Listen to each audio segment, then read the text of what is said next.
മജ്ജിമ നികായ 45 ചൂള ധമ്മ സമാധാന സുത്ത്. ഈ സൂത്രത്തിൽ ഭഗവാൻ 4 തരത്തിലുള്ള അഭ്യാസങ്ങളെക്കുറിച്ച് പറയുന്നു, അല്ലെങ്കിൽ 4 തരത്തിലുള്ള പ്രവൃത്തികൾ എന്ന് വേണമെങ്കിൽ പറയാം. ചില അഭ്യാസങ്ങൾ ഇപ്പോൾ ദുഃഖം തരും, ഭാവിയിലും ദുഃഖം തരും. ചിലത് ഇപ്പോൾ ദുഃഖം തരും, ഭാവിയിൽ സുഖം തരും. ചിലത് ഇപ്പോൾ സുഖം തരും, ഭാവിയിൽ ദുഃഖം തരും. ചിലത് ഇപ്പോഴും സുഖം തരും, ഭാവിയിലും സുഖം തരും. ഇങ്ങനെയുള്ള അഭ്യാസങ്ങളെക്കുറിച്ചിട്ടാണ് പറയുന്നത്. അപ്പോൾ നമ്മൾ അഭ്യസിക്കുന്ന രീതി ഏതെന്ന് നമ്മൾക്ക് ശരിയായിട്ട് നിശ്ചയിക്കാൻ സാധിക്കും. ധ്യാനം അഭ്യസിക്കുന്ന വ്യക്തികൾക്ക് വളരെ പ്രധാനപ്പെട്ട വിവരങ്ങളാണ് ഈ സൂത്രം നൽകുന്നത്. ഞാൻ ഇങ്ങനെ കേട്ടു. ഒരിക്കൽ ഭഗവാൻ ശ്രാവസ്തിയിൽ ജേതവനത്തിൽ അനാഥപിണ്ഡകൻ്റെ ആശ്രമത്തിൽ വിഹരിക്കുകയായിരുന്നു. ആ സമയത്ത് ഭഗവാൻ ഭിക്ഷുക്കളെ ഇങ്ങനെ അഭിസംബോധന ചെയ്തു. ഭിക്ഷുക്കളെ, പറഞ്ഞാലും എന്ന് പറഞ്ഞ് ആ ഭിക്ഷുക്കൾ ഭഗവാന് പ്രത്യുത്തരം കൊടുത്തു. ഭഗവാൻ ഇപ്രകാരം പറഞ്ഞു: ഭിക്ഷുക്കളെ, 4 തരത്തിലുള്ള അഭ്യാസങ്ങൾ ഉണ്ട്. ധമ്മ സമാധാനാനി. 4 തരത്തിലുള്ള അഭ്യാസങ്ങൾ ഏതൊക്കെയാണ്? ഒരു തരത്തിലുള്ള അഭ്യാസം അത് ഇപ്പോൾ സുഖകരമായിട്ട് തോന്നും, പക്ഷേ ഭാവിയിൽ അത് ദുഃഖത്തിന് കാരണമാകും. മറ്റൊരു തരത്തിലുള്ള അഭ്യാസമുണ്ട്, അത് ഈ സമയത്ത് ദുഃഖകരമായിട്ട് തോന്നും, അതേപോലെ തന്നെ ഭാവിയിലും ദുഃഖകരമായിട്ട് തന്നെ അനുഭവിക്കും. മറ്റൊരു തരത്തിലുള്ള അഭ്യാസമുണ്ട്, അത് നമ്മൾക്ക് ഇപ്പോൾ ദുഃഖകരമായിട്ട് തോന്നും, എന്നാൽ ഭാവിയിൽ സുഖകരമായിട്ട് അനുഭവിക്കും. മറ്റൊരു തരത്തിലുള്ള അഭ്യാസമുണ്ട്, അത് ഇപ്പോൾ നമ്മൾക്ക് സുഖകരമായിട്ട് തോന്നും, അതേപോലെ തന്നെ അതിൻ്റെ കാരണം കൊണ്ട് ഭാവിയിലും നമ്മൾ സുഖത്തോടുകൂടി ജീവിക്കും. ഇനി ഈ ചുരുക്കി പറഞ്ഞതിനെ ഓരോന്നിനെയും ഭഗവാൻ വളരെ വിസ്താരപൂർവ്വം വിശദീകരിച്ച് പറയുകയാണ്. ഇതാണ് ഭഗവാന്റെ ധർമ്മത്തിൻ്റെ ഒരു പ്രത്യേകത. അതായത് ഒരു കാര്യങ്ങളും മനുഷ്യർക്ക് മനസ്സിലാകാത്ത ഭാഷയിൽ ഒരിക്കലും പറയില്ല. പറഞ്ഞു കഴിഞ്ഞു കഴിഞ്ഞാൽ അതിനെ സ്വഖാതോ, അതായത് ശരിയായിട്ടുള്ള രീതിയിൽ അതിനെ വിവരിച്ച് മനസ്സിലാകുന്ന രീതിയിൽ നമ്മൾക്ക് പറഞ്ഞു തരും. ധർമ്മമാണെങ്കിൽ ആ തരത്തിലുള്ള ധർമ്മമായിരിക്കണം. അല്ലാതെ മനുഷ്യന് മനസ്സിലാകാത്ത ഭാഷയിലുള്ള ധർമ്മം അത് ശരിയായിട്ടുള്ള ധർമ്മമാണെന്ന് നമ്മൾക്ക് വിശ്വസിക്കാൻ പ്രയാസമാണ്. കാരണം ഒരു ധർമ്മം കേട്ടുകഴിഞ്ഞാൽ നമ്മൾക്കത് മനസ്സിലാകണം. മനസ്സിലാക്കി നമ്മൾക്ക് അത് ആചരണം, അതായത് നമ്മൾ അഭ്യസിക്കാൻ നമ്മൾക്ക് യോഗ്യമാകണം. എങ്കിലാണ് ആ ധർമ്മത്തെ കൊണ്ട് പ്രയോജനമുള്ളൂ. ഭിക്ഷുക്കളെ, ഏതൊരു അഭ്യാസമാണ് ഈ സമയത്ത് നമ്മൾക്ക് സുഖം തരുന്നത്, എന്നാൽ ഭാവിയിൽ അതുമൂലം ദുഃഖത്തിന് കാരണമായിട്ട് തീരുന്നത്? ചില ശ്രമണ ബ്രാഹ്മണന്മാരുണ്ട്. അവരുടെ വാദം, അവരുടെ ദർശനം ഇപ്രകാരത്തിലാണ്. അതായത് അവരുടെ ഫിലോസഫി ഇങ്ങനെയുള്ളതാണ്: ഇന്ദ്രിയ സുഖങ്ങൾ അനുഭവിക്കുന്നതിൽ ഒരു ദോഷവുമില്ല, ഒരു പ്രശ്നവുമില്ല. അതായത് നമ്മളുടെ 5 ഇന്ദ്രിയങ്ങൾ, കണ്ണ്, മൂക്ക്, നാവ്, ചെവി, ത്വക്ക് അല്ലെങ്കിൽ ശരീരം, ഇതിനാൽ നമ്മൾ സുഖകരമായിട്ടുള്ള രൂപം കാണാം, അതേപോലെ തന്നെ ഗന്ധം ശ്വസിക്കാം, രുചി അനുഭവിക്കാം, അതേപോലെ തന്നെ ശബ്ദം കേൾക്കാം. ഇന്ന് ലോകം മുഴുവൻ ഈ പഞ്ചേന്ദ്രിയങ്ങളുടെ സുഖത്തിലാണ് മുഴുകി ഇരിക്കുന്നത്. ഇതിൽ യാതൊരു പ്രശ്നവുമില്ല, ഇതിൽ മുഴുകുന്നതുകൊണ്ട് യാതൊരു ദോഷവുമില്ല എന്നാണ് മിക്ക ആൾക്കാരും കരുതുന്നത്. എന്നാൽ ഇത് ശരിയല്ല എന്നാണ് ഭഗവാൻ പറയുന്നത്. അപ്പോൾ ചില ശ്രമണ ബ്രാഹ്മണന്മാർ ഇങ്ങനെ വിചാരിക്കുന്നു: ഇന്ദ്രിയ സുഖങ്ങളിൽ യാതൊരു ദോഷവുമില്ല, അതിനാൽ അവർ ഇന്ദ്രിയ സുഖങ്ങളിൽ മുഴുകുന്നു. അലഞ്ഞു നടക്കുന്ന സ്ത്രീകളിൽ അവർ ആസക്തരാകുന്നു, അതുമൂലം അവരോടൊപ്പം നൃത്തം ചെയ്യുന്നു, തൻ്റെ കൈവിരലുകളാൽ അവരുടെ മുടിയിൽ തലോടുന്നു. ഇവിടെ അലഞ്ഞു തിരിയുന്ന സ്ത്രീകൾ എന്ന് പറഞ്ഞു കഴിഞ്ഞാൽ പലതരത്തിലുള്ള അർത്ഥങ്ങളുണ്ട്. അത് നിങ്ങൾക്ക് മനസ്സിലാക്കാൻ സാധിക്കുന്നതാണ്. അപ്പോൾ അവരോടൊത്ത് നൃത്തം ചെയ്യുന്നു, കൈകൊണ്ട് അവരുടെ തലമുടിയിൽ തഴുകുന്നു. എന്നിട്ട് അവർ ഇങ്ങനെ പറയുന്നു: ഭാവിയുള്ള എന്ത് അപകടമാണ് ആ ശ്രമണ ബ്രാഹ്മണന്മാർ ഈ ഇന്ദ്രിയ സുഖങ്ങളിൽ കാണുന്നത്? അവർ ഈ ഇന്ദ്രിയ സുഖങ്ങളെ എന്തിനാണ് ഉപേക്ഷിക്കാൻ പറയുന്നത്? ഈ ഇന്ദ്രിയ സുഖങ്ങളെപ്പറ്റി പരിപൂർണമായിട്ട് മനസ്സിലാക്കണം എന്ന് അവർ എന്തുകൊണ്ടാണ് പറയുന്നത്? ഈ അലഞ്ഞു തിരിയുന്ന സ്ത്രീകളുടെ രോമാവൃതമായിട്ടുള്ള, മൃദുലമായിട്ടുള്ള, തരുണമായിട്ടുള്ള ആ കൈയിൻ്റെ സ്പർശം വളരെ സുഖകരമാണ്. അങ്ങനെ വിചാരിച്ചുകൊണ്ട് അവർ ആ ഇന്ദ്രിയ സുഖങ്ങളിൽ മുഴുകുന്നു. സ്ത്രീ സ്പർശം വളരെ സുഖകരമാണെന്ന് അവർ വിചാരിക്കുന്നു. അതുകൊണ്ട് അവർ ആ ഇന്ദ്രിയ സുഖങ്ങളിൽ മുഴുകുന്നു. അതിനുശേഷം മരണശേഷം അവർ അധോഗതിയിൽ, പശുപക്ഷികളുടെ ലോകത്തിൽ, അതേപോലെ തന്നെ നരകലോകത്തിൽ പോയിട്ട് ജനിക്കുന്നു. അവിടെ അവർ വളരെ കടുത്ത തീവ്രത ഉള്ള വേദന, ദുഃഖം അനുഭവിക്കുന്നു. അപ്പോൾ അവർ ഇങ്ങനെ പറയുന്നു: ഈ ഭാവിയിലെ അപകടമാണ് ആ ശ്രമണ ബ്രാഹ്മണന്മാർ ആ ഇന്ദ്രിയ സുഖങ്ങളിൽ കണ്ടത്. ആ ഇന്ദ്രിയ സുഖങ്ങളുടെ കാരണമാണ് ഞാനിപ്പോൾ ഈ ദുഃഖകരമായിട്ടുള്ള കടുത്ത വേദനയുള്ള ബുദ്ധിമുട്ടുള്ള അനുഭവങ്ങൾ അനുഭവിക്കുന്നത്. ഒരു ഉദാഹരണം പറയാം. വേനൽക്കാലത്തെ അവസാന മാസത്തിൽ ക്യാമൽസ് ഫുഡ് ക്രീപ്പർ എന്ന് പറയുന്ന ചെടിയുടെ അല്ലെങ്കിൽ വള്ളിയുടെ ഫലം പൊട്ടി വിത്ത് പുറത്തു വന്നു. ഈ വള്ളിയുടെ മലയാളം പേര് എന്ന് പറയുന്നത് അരമ്പ് വള്ളി എന്നാണ്. ഹിന്ദിയിൽ ഇതിനെ മാലു എന്ന് പറഞ്ഞ് വിളിക്കുന്നു. ഈ ഒരു വള്ളിയുടെ സ്വഭാവം എന്തെന്നാൽ ഇത് എവിടെയെങ്കിലും മുളച്ചു കഴിഞ്ഞു കഴിഞ്ഞാൽ ഏതെങ്കിലും മരത്തിൽ പടർന്നു കയറി ആ മരത്തിനെ ആകെ മൂടി മരത്തിനെ നശിപ്പിക്കും. അതാണ് ഈ ഒരു പരാത സസ്യത്തിൻ്റെ സ്വഭാവം. അപ്പോൾ ആ അരമ്പ് വള്ളിയുടെ ഫലം പൊട്ടി വിത്ത് പുറത്തു വന്നു. എന്നിട്ട് ആ വിത്ത് ഒരു സാലവൃക്ഷത്തിൻ്റെ ചുവട്ടിൽ വീണു. സാലവൃക്ഷത്തിന് മലയാളത്തിൽ കൈമരുത് എന്ന് പറയും. അതിൻ്റെ ചുവട്ടിൽ വീണു. അപ്പോൾ ആ സാലവൃക്ഷത്തിൽ നിവസിക്കുന്ന ദേവത, ആ ദേവത ഭയപ്പെടും, സന്താപിതനാകും. പലതരത്തിലുള്ള ദേവതമാരുണ്ട്. ചില ദേവതകൾ വൃക്ഷത്തിൽ ജീവിക്കുന്ന ദേവതമാരുണ്ട്. അവരെ വൃക്ഷദേവത എന്ന് പറയുന്നു.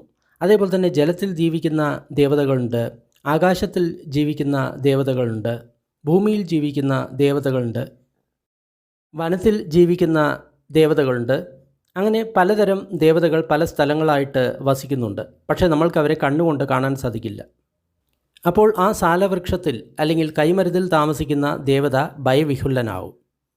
അപ്പോൾ ആ ദേവതയുടെ കൂട്ടുകാരും പരിചയക്കാരും ബന്ധുക്കളും മിത്രാദികളും അവർ പൂന്തോട്ടങ്ങളിൽ വസിക്കുന്ന ദേവതമാരായിരിക്കാം, അല്ലെങ്കിൽ വനത്തിൽ താമസിക്കുന്ന ദേവതമാരായിരിക്കാം, അല്ലെങ്കിൽ വൃക്ഷങ്ങളിലോ ചെടികളിലോ വലിയ മരത്തിലോ പുല്ലിലോ അധിവസിക്കുന്ന ദേവതമാരായിരിക്കാം. അവർ വന്ന് ഈ സാലവൃക്ഷത്തിൽ താമസിക്കുന്ന ദേവതയെ ആശ്വസിപ്പിക്കും. മിത്രമേ ഭയക്കേണ്ടതില്ല, മിത്രമേ ഭയക്കേണ്ടതില്ല. ഈ സാലവൃക്ഷത്തിൻ്റെ ചുവട്ടിൽ കിടക്കുന്ന ആ അരമ്പുവള്ളിയുടെ വിത്തിനെ ഒരുപക്ഷെ ഒരു മയിൽ തിന്നേക്കാം, അല്ലെങ്കിൽ ഒരു മാൻ തിന്നേക്കാം, അല്ലെങ്കിൽ കാട്ടുതീയാൽ അത് ഭസ്മമായിട്ട് പോകാം, അല്ലെങ്കിൽ മരം വെട്ടുകാരൻ അതിനെ എടുത്തുകൊണ്ടുപോകും, അല്ലെങ്കിൽ ചെതലുകൾ അതിനെ ഭക്ഷിക്കും. ഒരുപക്ഷെ ചിലപ്പോൾ അത് മുളയ്ക്കുകയേയില്ല. എന്നാൽ സമയമായപ്പോൾ ഇതൊന്നും തന്നെ സംഭവിച്ചില്ല. ആ വിത്തിന് മുളയ്ക്കാനുള്ള ശക്തി ഉണ്ടായിരുന്നു. മഴക്കാലമായപ്പോൾ മഴവെള്ളം കൊണ്ട് കുതിർന്നപ്പോൾ അത് മുളച്ചു. അപ്പോൾ ആ വള്ളി തൻ്റെ സുന്ദരമായിട്ടുള്ള രോമാവൃതമായിട്ടുള്ള മൃദുവായിട്ടുള്ള തരുണമായിട്ടുള്ള ആ വള്ളി ആ മരത്തിനെ ചുറ്റിപ്പടർന്നു. അപ്പോൾ ആ മരത്തിൻ്റെ ദേവത ഇങ്ങനെ വിചാരിച്ചു, എൻ്റെ കൂട്ടുകാർ എന്ത് അപകടമാണ് ഭാവിയിൽ കണ്ടത്. എൻ്റെ കൂട്ടുകാരെല്ലാം എൻ്റെ അടുത്ത് വന്ന് എന്നോട് പറഞ്ഞു, ഭയക്കേണ്ടതില്ല മിത്രമേ, ഭയക്കേണ്ടതില്ല. ഒരു പക്ഷേ ഈ വിത്തിനെ മയിൽ തിന്നേക്കാം, അല്ലെങ്കിൽ മാൻ തിന്നേക്കാം, അല്ലെങ്കിൽ കാട്ടുതീയിൽ ഭസ്മമാകാം, അല്ലെങ്കിൽ മരം മുറിക്കുന്ന വ്യക്തി ഇതിനെ എടുത്തു കൊണ്ടുപോകാം, അല്ലെങ്കിൽ ചെതലുകൾ അതിനെ തിന്നേക്കാം. ഒരു പക്ഷേ ഇത് മുളയ്ക്കുക തന്നെയില്ല എന്നാണ് അവർ പറഞ്ഞത്. പക്ഷേ എന്നാൽ മഴക്കാലമായ സമയത്ത് വെള്ളം തട്ടിയപ്പോൾ ഈ വിത്ത് മുളച്ചു. മുളച്ചതിന് ശേഷം ആ വള്ളി എൻ്റെ മേൽ പടർന്നു കയറി. അതിൻ്റെ വള്ളി രോമാവൃതമാണ്, മൃദുലമാണ്, സുന്ദരമാണ്, തരുണമാണ്. ആ വള്ളിയുടെ സ്പർശം വളരെ സുഖകരമായിട്ടാണ് എനിക്ക് തോന്നുന്നത്. ഇങ്ങനെ ആ ദേവത വിചാരിച്ചു. എന്നാൽ കുറേ സമയം കഴിഞ്ഞു കഴിഞ്ഞപ്പോൾ ആ വള്ളി ആ സാലമരത്തെ അല്ലെങ്കിൽ ആ കൈമരത്തിനെ പരിപൂർണമായിട്ട് മൂടി. എന്നിട്ട് ആ മരത്തിൻ്റെ മുകളിൽ ഒരു കുട പോലെ അത് ആവരണം ചെയ്തു നിന്നു. എന്നിട്ട് ആ മരത്തിൻ്റെ ചുറ്റും പടർന്നു കയറി അതിനെ ശ്വാസം മുട്ടിച്ചു. അപ്പോൾ ആ കൈമരത്തിൻ്റെ ശാഖകളെല്ലാം പിളർന്ന് നഷ്ടമായി. അപ്പോൾ ആ സാലമരത്തിൻ്റെ ദേവത ഇങ്ങനെ വിചാരിച്ചു, ഈ ഭാവിയിലെ അപകടമാണ് എൻ്റെ മിത്രങ്ങൾ കണ്ടത്. അതുകൊണ്ടാണ് അതിൻ്റെ വിത്ത് എൻ്റെ ചുവട്ടിൽ വീണപ്പോൾ ഇവർ വന്ന് എന്നോട് പറഞ്ഞത്, ഭയക്കേണ്ടതില്ല മിത്രമേ, ഭയക്കേണ്ടതില്ല. ഒരുപക്ഷേ ഈ വിത്തിനെ മയിൽ തിന്നേക്കാം, മാൻ തിന്നേക്കാം, കാട്ടുതീയിൽ നഷ്ടമാകാം, വൃക്ഷം വെട്ടുന്ന ഒരു വ്യക്തി ഇതിനെ എടുത്തേക്കാം, അല്ലെങ്കിൽ ചെതിലുകൾ തിന്നേക്കാം, അല്ലെങ്കിൽ ഒരുപക്ഷേ ഇത് മുളയ്ക്കുകയേ ഇല്ല എന്ന് പറഞ്ഞ് അവർ എന്നെ ആശ്വസിപ്പിച്ചു. എന്നാൽ അത് മുളച്ച് എന്നെ മുഴുവൻ നശിപ്പിച്ചു. ആ അരമ്പുവള്ളിയുടെ വിത്തിൻ്റെ കാരണമാണ് ഞാനിപ്പോൾ ഈ ദുഃഖകരമായിട്ടുള്ള വളരെ കടുത്ത വേദനയുള്ള അനുഭവങ്ങൾ അനുഭവിക്കുന്നത്. ഇതുപോലെ ചില ശ്രമണ ബ്രാഹ്മണന്മാരുണ്ട്. അവർ പറയുന്നു ഇന്ദ്രിയ സുഖങ്ങളിൽ യാതൊരു ദോഷവുമില്ല. അതിനാൽ അലഞ്ഞു തിരിയുന്ന സ്ത്രീകളിൽ അവർ ആസക്തരാകുന്നു, അവരോട് നൃത്തം ചെയ്യുന്നു, അവരുടെ മുടിയിഴകളിൽ കൈയോടിക്കുന്നു. എന്നിട്ട് അവർ ചിന്തിക്കുന്നു, ഭാവിയിലെ എന്ത് ഭയമാണ് ആ ശ്രമണ ബ്രാഹ്മണന്മാർ ഇന്ദ്രിയ സുഖങ്ങളിൽ കണ്ടത്? എന്തിനാണ് അവർ ഇന്ദ്രിയ സുഖങ്ങളെ ഉപേക്ഷിക്കാൻ പറയുന്നത്? എന്തുകൊണ്ടാണ് അവർ ഇന്ദ്രിയ സുഖങ്ങളെ പരിപൂർണമായിട്ട് മനസ്സിലാക്കാൻ പറഞ്ഞത്? ഈ സ്ത്രീകളുടെ രോമാവൃതമായിട്ടുള്ള, മൃദുലമായിട്ടുള്ള, തരുണമായിട്ടുള്ള ഈ കൈകൊണ്ടുള്ള സ്പർശം വളരെ സുഖകരമാണ്. അതുമൂലം ആ ശ്രമണ ബ്രാഹ്മണന്മാർ ഇന്ദ്രിയ സുഖങ്ങളിൽ മുഴുകുന്നു. അതിനുശേഷം പിന്നീട് അവർ അവരുടെ ശരീരം ത്യജിക്കുന്ന സമയത്ത് മരണശേഷം അവർ അപായത്തിൽ, അധോഗതിയിൽ, പശുപക്ഷികളുടെ ലോകത്തിൽ, നരകലോകത്തിൽ പോയിട്ട് ജനിക്കുന്നു. അവിടെ അവർക്ക് തീവ്രമായിട്ടുള്ള കടുത്ത വേദന അനുഭവപ്പെടുന്നു. അപ്പോൾ അവർക്ക് ഈ കാര്യം മനസ്സിലാകുന്നു, ഇതാണ് ഇന്ദ്രിയ സുഖങ്ങളുടെ ഭാവിയുള്ള ഭയം ആ ശ്രമണ ബ്രാഹ്മണന്മാർ പറഞ്ഞത്. ആ ഇന്ദ്രിയ സുഖങ്ങൾ കാരണമാണ് ഞാനിപ്പോൾ ഇത്രയും തീവ്രമായിട്ടുള്ള കടുത്ത വേദന അനുഭവിക്കുന്നത്. ഈ തരത്തിലുള്ള അഭ്യാസങ്ങളെയാണ് വർത്തമാനകാലത്ത് സുഖകരമായിട്ടുള്ള അഭ്യാസം എന്ന് പറയുന്നത്. എന്നാൽ അതുമൂലം ഭാവിയിൽ ദുഃഖം ഉണ്ടാകും. ഭിക്ഷുക്കളെ, ഏതൊരു അഭ്യാസമാണ് വർത്തമാനകാലത്ത് ദുഃഖമുണ്ടാക്കുന്നത്, അതുകൂടാതെ ഭാവിയിലും ദുഃഖമുണ്ടാക്കുന്നത്? ഇനി ഭഗവാൻ പറയാൻ പോകുന്നത് പലതരത്തിലുള്ള കഠിനമായിട്ടുള്ള തപശ്ചര്യകളെയാണ്. അതായത് പണ്ട് കാലത്ത് വ്യക്തികൾ, അതായത് 2500 വർഷങ്ങൾക്ക് മുൻപ് അവർ പല രീതിയിലുള്ള കഠിനമായിട്ടുള്ള തപശ്ചര്യ അനുഷ്ഠിച്ചിട്ടുണ്ടായിരുന്നു. അവർ ഏതെങ്കിലും വ്രതം എടുക്കും, എന്നിട്ട് പറയും ഞാൻ ഈ വ്രതം പരിപൂർണമായിട്ടും പാലിക്കും, ഇതുമൂലം എനിക്ക് എൻ്റെ പാപത്തിൽ നിന്ന് മുക്തി ലഭിക്കും എന്നുള്ളൊരു വിശ്വാസം അന്ന് ഉണ്ടായിരുന്നു. അതായത് നമ്മുടെ ശരീരത്തെ എത്രത്തോളം ദ്രോഹിക്കുന്നോ, പീഡിപ്പിക്കുന്നോ, അതുമൂലം നമ്മുടെ പാപങ്ങൾ പെട്ടെന്ന് ശമിക്കുമെന്നും നമ്മൾ പെട്ടെന്ന് മുക്തി നേടുമെന്നാണ് അവർ കരുതിയിരുന്നത്. ഇന്നും ചില ധ്യാന അഭ്യാസങ്ങൾ ഇത്തരത്തിലുണ്ട്.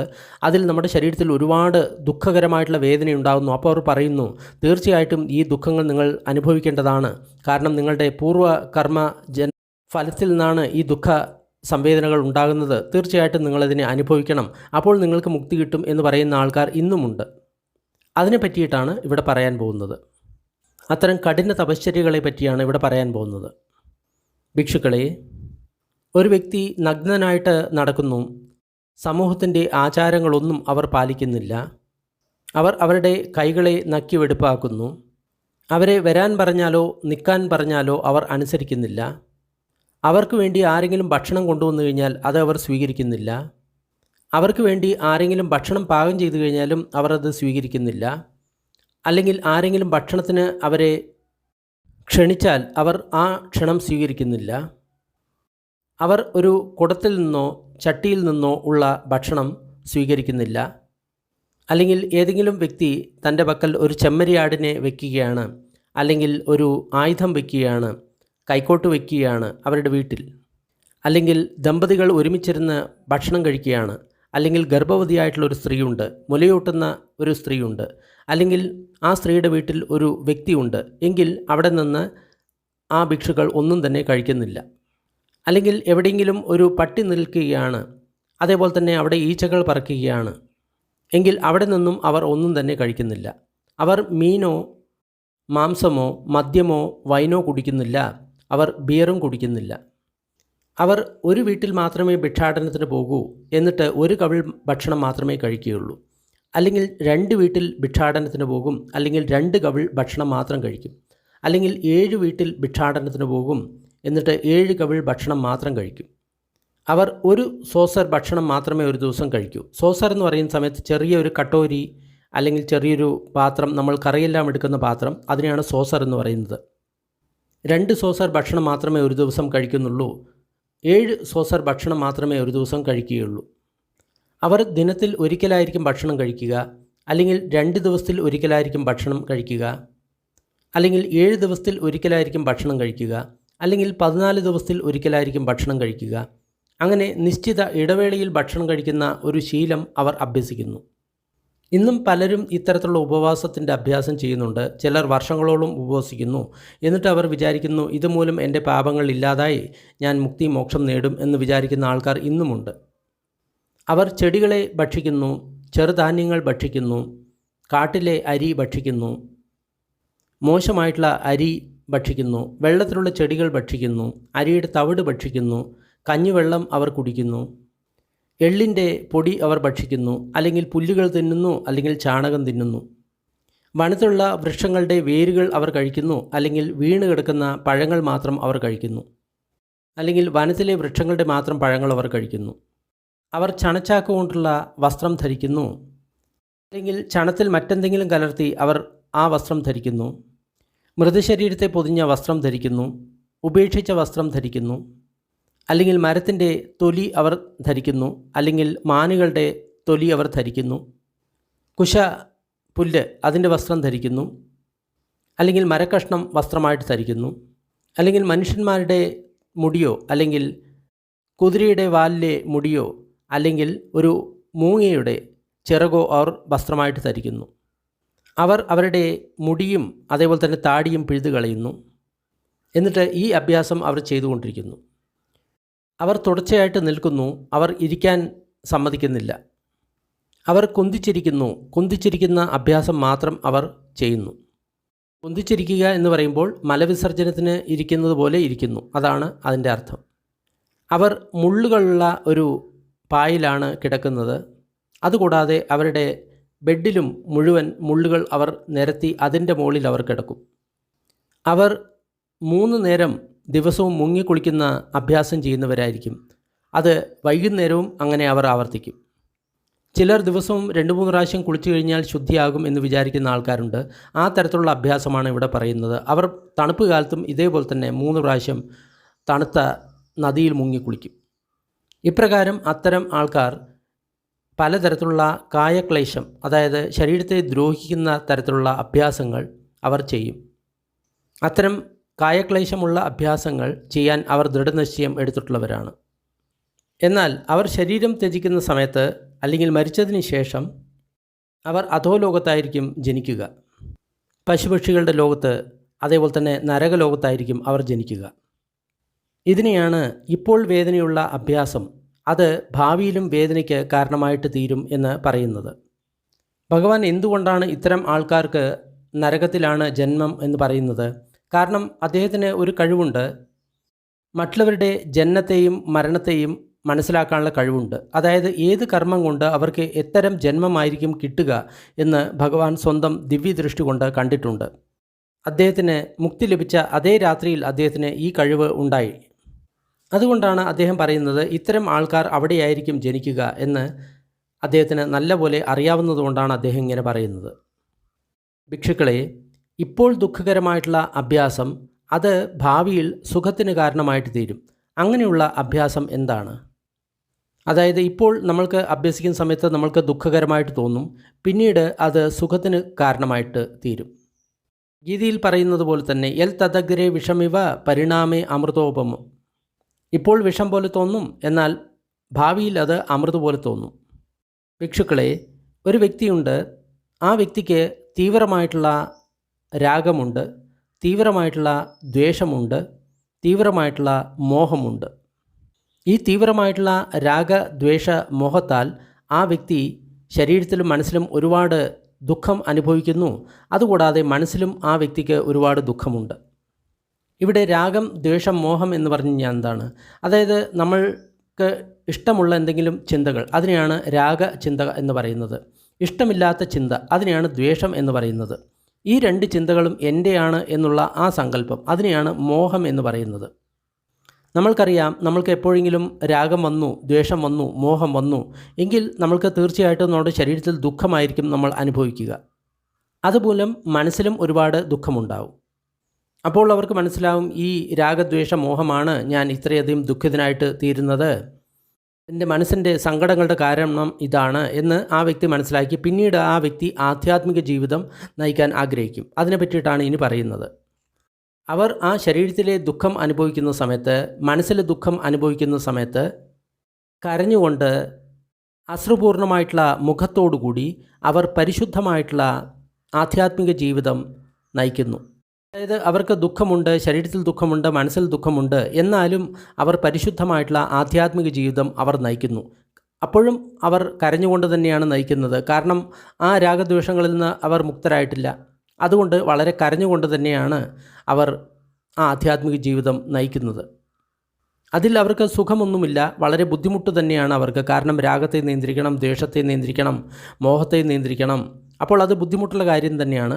അതുകൊണ്ട് അവർ കരഞ്ഞുകൊണ്ട് തന്നെയാണ് ആ ആധ്യാത്മിക ജീവിതം നയിക്കുന്നത്. എന്നാൽ അവർ മരിച്ചതിന് ശേഷം, അവരുടെ മരണശേഷം അവർ നല്ല സ്ഥലത്തായിരിക്കും ജനിക്കുക, സ്വർഗ്ഗലോകത്തായിരിക്കും അവർ ജനിക്കുക. കാരണം എന്താണ്? അവർ ആധ്യാത്മിക ജീവിതം നയിക്കാൻ ശ്രമിച്ചു. ശീലം, സമാധി, പ്രജ്ഞ ഇവയെല്ലാം അവർ ജീവിതത്തിൽ കൊണ്ടുവരാൻ ശ്രമിച്ചു. അല്ലെങ്കിൽ നല്ല കാര്യങ്ങൾ ചെയ്യാൻ അവർ ശ്രമിച്ചു. ഇപ്പോൾ അവർ കഷ്ടത്തിലാണ്, പക്ഷേ ഭാവിയിൽ അവർ സ്വർഗത്തിലായിരിക്കും ജനിക്കുക. നമ്മളിൽ പലരും ഇതേപോലെ തന്നെയാണ് ഇപ്പോൾ ആധ്യാത്മിക ജീവിതം നയിക്കുന്നത്. നമ്മൾക്ക് ഒരുപാട് രാഗമുണ്ട്, ദ്വേഷമുണ്ട്, മോഹമുണ്ട്, അതുമൂലം നമ്മൾ ദുഃഖിതരാണ്, കരയുകയാണ്. എന്നാലും നമ്മൾ ആധ്യാത്മിക ജീവിതത്തിൽ, പരിശുദ്ധമായിട്ടുള്ള ആധ്യാത്മിക ജീവിതം നയിക്കാൻ വേണ്ടി നമ്മൾ ശ്രമിക്കുകയാണ്. അപ്പോൾ നമ്മൾക്ക് ഈ സമയത്ത് തീർച്ചയായിട്ടും ദുഃഖമുണ്ടാകും. പക്ഷെ പിന്നീട് മരണശേഷം നമ്മൾക്ക് സ്വർഗത്തിലായിരിക്കും നമ്മൾ ജനിക്കുക, നല്ല സ്ഥലത്തായിരിക്കും ജനിക്കുക. ഭിക്ഷുക്കളെ, ഇതാണ് ഈ സമയത്ത് ദുഃഖകരമായിട്ടുള്ള അഭ്യാസം. പിന്നീട് അത് സുഖത്തിന്, ഭാവിയിൽ അത് സുഖത്തിന് കാരണമായിട്ട് തീരുന്ന അഭ്യാസം. ഭിക്ഷുക്കളെ, എങ്ങനെയാണ് ഒരു വ്യക്തി ഇപ്പോൾ സുഖകരമായിട്ട് അഭ്യസിക്കുന്നത് ഭാവിയിലും സുഖകരമായിട്ട് അതിൻ്റെ ഫലം അനുഭവിക്കുന്നത്? ഇനി പറയുന്ന കാര്യങ്ങൾ വളരെ ശ്രദ്ധിക്കണം. അതായത് നിങ്ങൾ സുഖകരമായിട്ടുള്ള അഭ്യാസം നിങ്ങൾ ഇപ്പോൾ അഭ്യസിക്കുന്നു, ഭാവിയിലും നിങ്ങൾ സുഖകരമായിട്ടുള്ള അനുഭവം തന്നെയാണ് നിങ്ങൾക്കതിൻ്റെ കാരണമായിട്ട് ലഭിക്കുന്നത്. ഇനി പറയാൻ പോകുന്നത് ഭഗവാൻ ധ്യാനത്തെക്കുറിച്ചിട്ടാണ്. അപ്പോൾ ധ്യാനം എന്ന് പറയുന്നത് സുഖകരമായിട്ടുള്ള ഈ സമയത്തെ അഭ്യാസം, ഭാവിയിലും നമ്മൾക്ക് സുഖകരമായിട്ടുള്ള അനുഭവമായിരിക്കും ലഭിക്കുക. ഭിക്ഷുക്കളെ, ഒരു വ്യക്തി ഉണ്ട് എന്ന് കരുതുക. ആ വ്യക്തിക്ക് അത്രയധികം തീവ്രമായിട്ടുള്ള രാഗമോ തീവ്രമായിട്ടുള്ള ദ്വേഷമോ തീവ്രമായിട്ടുള്ള മോഹമോ ഇല്ല. അതായത് ഒരു സാധാരണ വ്യക്തി. അതിനാൽ ആ രാഗ ദ്വേഷ മോഹത്താൽ അവർക്ക് എപ്പോഴെങ്കിലും മാത്രമേ അവർക്ക് ദുഃഖം ഉണ്ടാകുകയുള്ളൂ, മനസ്സിന് സങ്കടം ഉണ്ടാകുകയുള്ളൂ. അത്തരം ആൾക്കാർ വിവിച്ചേവ കാമേഹി വിവിച്ച അകുശലേഹി ധമ്മേഹി സവിതക്കം സവിചാരം വിവേകജം പീതിസുഖം പഠമം ജാനം ഉപസമ്പജ്ജ വിഹരതി. ആ തരത്തിലുള്ള വ്യക്തികൾ അവർ കാമത്തെ ഉപേക്ഷിച്ചുകൊണ്ട്, അതായത് ഇന്ദ്രിയ സുഖങ്ങളെ ഉപേക്ഷിച്ചുകൊണ്ട്, അകുശല ധർമ്മങ്ങളെ ഉപേക്ഷിച്ചുകൊണ്ട് അവർ ഒന്നാമത്തെ ധ്യാനത്തിൽ എത്തിച്ചേരുന്നു. അവിടെ വിതർക്കമുണ്ട്, വിചാരമുണ്ട്, പീതിയുണ്ട്, സുഖമുണ്ട്, ചിത്തത്തിൻ്റെ ഏകാഗ്രതയുണ്ട്. പീതി എന്ന് പറഞ്ഞു കഴിഞ്ഞാൽ മനസ്സിൻ്റെ സന്തോഷം, സുഖം എന്ന് പറഞ്ഞു കഴിഞ്ഞാൽ ശരീരത്തിൻ്റെ സുഖം. ഇത് രണ്ടും ഒന്നാമത്തെ ധ്യാനത്തിൽ ഉണ്ടാവും. അതിനുശേഷം അവർ രണ്ടാമത്തെ ധ്യാനത്തിൽ പോയി ചേരുന്നു. അപ്പോൾ വിതർക്ക വിചാരങ്ങൾ സമാപ്തമാകുന്നു, പീതി, സുഖം, ഏകാഗ്രതയുണ്ട്. മൂന്നാമത്തെ ധ്യാനത്തിൽ എത്തിച്ചേരുന്ന സമയത്ത് പീതിയും സമാപ്തമാകുന്നു, സുഖവും അതേപോലെ തന്നെ ഏകാഗ്രതയുമുണ്ട്. നാലാമത്തെ ധ്യാനത്തിൽ അവർ എത്തിച്ചേരുന്ന സമയത്ത് അവർക്ക് സുഖവും സമാപ്തമാകുന്നു, ചിത്തത്തിൻ്റെ ഏകാഗ്രത മാത്രമുണ്ട്. അതായത് ഈ 4 ധ്യാനങ്ങളും വളരെ സുഖപ്രദമായിട്ടുള്ള ധ്യാനങ്ങളാണ്. അപ്പോൾ അവർ മരിച്ചതിന് ശേഷം, അവർ ശരീരം ഉപേക്ഷിച്ചതിന് ശേഷം അവർ നല്ല ഒരു സ്ഥലത്തായിരിക്കും ജനിക്കുക, അതായത് സ്വർഗ്ഗലോകത്തായിരിക്കും അവർ ജനിക്കുക. ഇപ്രകാരമാണ് ഒരു വ്യക്തി ഈ സമയത്ത് സുഖകരമായിട്ടുള്ള അഭ്യാസം ചെയ്യുന്നത്. അതുമൂലം ഭാവിയിലും ആ വ്യക്തി സുഖം അനുഭവിക്കുന്നത് ഇങ്ങനെയാണ്. ഭിക്ഷുക്കളെ, ഇതാണ് 4 തരത്തിലുള്ള അഭ്യാസങ്ങൾ.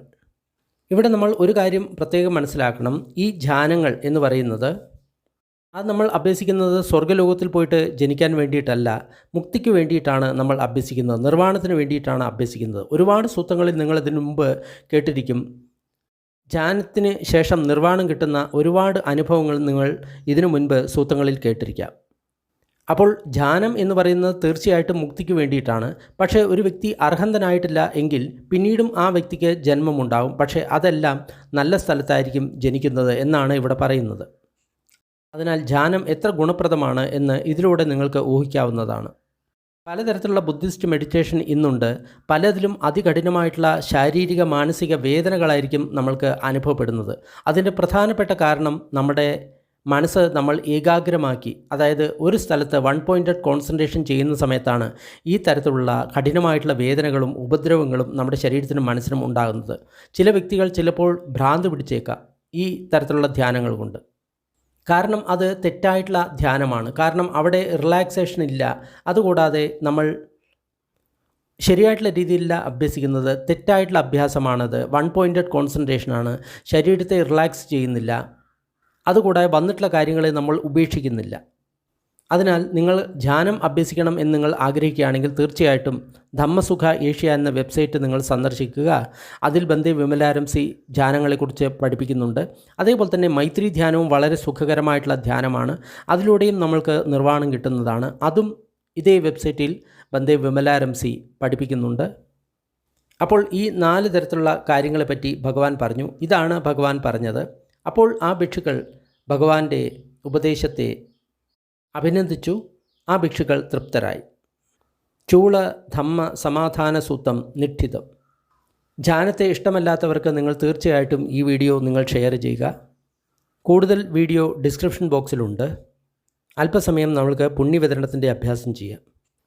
ദുഃഖം അനുഭവിക്കുന്ന സർവ്വ പ്രാണികളും ദുഃഖത്തിൽ നിന്ന് വിമുക്തരാകട്ടെ. ഭയം അനുഭവിക്കുന്ന സർവ്വ പ്രാണികളും ഭയത്തിൽ നിന്ന് വിമുക്തരാകട്ടെ. ശോകം അനുഭവിക്കുന്ന സർവ്വ പ്രാണികളും ശോകത്തിൽ നിന്ന് വിമുക്തരാകട്ടെ.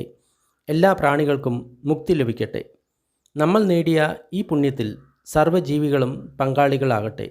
അതുമൂലം സർവ്വ പ്രാണികൾക്കും സുഖവും സന്തോഷവും ഉണ്ടാകട്ടെ. ഭൂമിയിലും ആകാശത്തിലും ഉള്ള സർവ്വ പ്രാണികളും അധോലോകത്തെയും മനുഷ്യലോകത്തെയും ദേവലോകത്തെയും അരൂപ ബ്രഹ്മലോകത്തിലെയും സർവ്വ പ്രാണികളും നമ്മളുടെ ഈ പുണ്യത്തിൽ പങ്കാളികളാകട്ടെ. അതിശക്തരായിട്ടുള്ള ദേവന്മാരും ബ്രഹ്മന്മാരും ബുദ്ധശാസനത്തെ സംരക്ഷിക്കട്ടെ. സാധു സാധു സാധു.